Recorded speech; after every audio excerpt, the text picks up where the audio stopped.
Ubingelela umkhozi wakamzobe. Ngifuna ukukhuluma namhlanje ngalento ekuthiwa isibhamu. Lezi bhamu ezihlezi zishaya abantu. Ukuthi lento kahle kahle into esikwaziyo ukuyigwema, siyakwazi futhi ukuyivika ukuthi ingaphindi yenzeke kumuntu noma ngabe wena kade udutshuliwe but uyafuna ukuthi ugqirhe ungabisadubuleka noma unabantu abayizitha abakulandelayo abeza kabi. Siyakhona ukuthi sikusize ukuthi isibhamu singangeni kuwena. Asikunikeze ibhandi soyifaka lento ingene kuwena egazini iphile kuwena. Kunento engizokwenzisa yona. Sizokwenza kanje.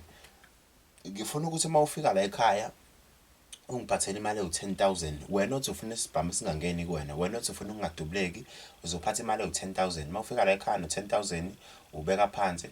Into engizobe sengikwenzisa yona, ngizobe sengithi hamba uye ekhaya. Uma ufika ekhaya uzofika ungithathele inhlabathi yethuna. Inhlabathi yethuna ayizofika ilale la ekhaya, sizoyihlanganisa nalo muthi leso sicaba ngawo, usugoduka sihlanganisele phambi kwakho. Kunethambo mina efanele ngilithole futhi ithambo lomuntu angeke ngize ngifihle, bese siyayihlanganisa lento ngihlanganise namabutho.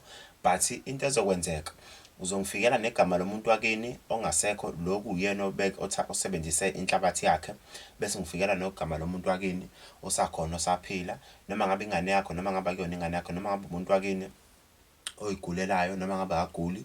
Uma usufikile lapha but uma kuwumuntu nje ophefumulayo, lowo muntu ngifuna wazi ukuthi somginqa phansi ashone, angeke angashoni, fanele afe. Mese efile ukufa kwakhe uzobe sekugqika kwakho ukuthi ungadubuleka. Sisifuna isicubu sakhe, sifuna ithambo lomuntu elizotholwa yimina ongeke ngize ngitshele futhi ngithathephi.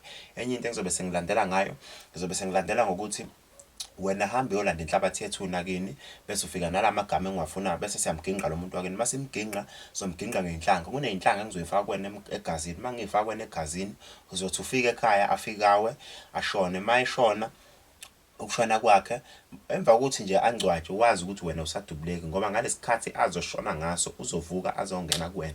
Even nangosuku azongcwatshwa ngalo noma ngabe useginqikile washona but engakangcwatshwa, kodwa wena kusuke sekukancane ukuthi udubuleke.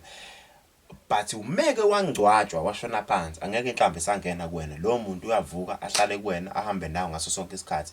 Uma kuzoba khona umuntu ozoze ezokudubula futhi uyakhona ukusenza ukuthi kunomuntu ozayo uzongidubula, njengomuntu osuke ebhula but usuke engakhulumi emadlebeni, usuke ekhuluma ngama-feelings. Kube khona into oyifilayo oyisolayo, usuke usuza ukuthi no, kukhona into ezokwenzeka. But mase efikile umuntu, ngisho ngafika nesibhamu esikhulu, afike nerifle, leyo nhlamvu ngeke izingene, izoncapha. Singakuprova futhi lokho, siyenze lento, sikufake inhlanga ugoduka.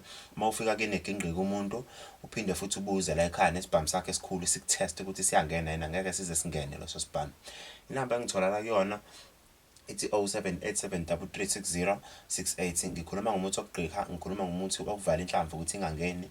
Ikhona-ke eminye eyokuvala ibhamu ey'ncane efuna iy'nhlamvu. Ufika ney'nhlamvu la zibe yinsavu sikugayele zona, sikufake iy'nhlanga, kungafi muntu ekhaya but siyayivala ibhamu ey'ncane. Kodwa uma sesisetshenziwe isibhamu sesilashiwe, kwazi ukuthi sizongena enyameni ngoba umuthi awugaya ndawonye. But kulesi ekuzofike kufe khona umuntu ekhaya, wazi ukuthi angeke uzudubuleke. Ngisho abantu bengako lapha inhlamvu angeke baze bakwenze fokhona ngoba lo muntu usuke sekuwena egazini.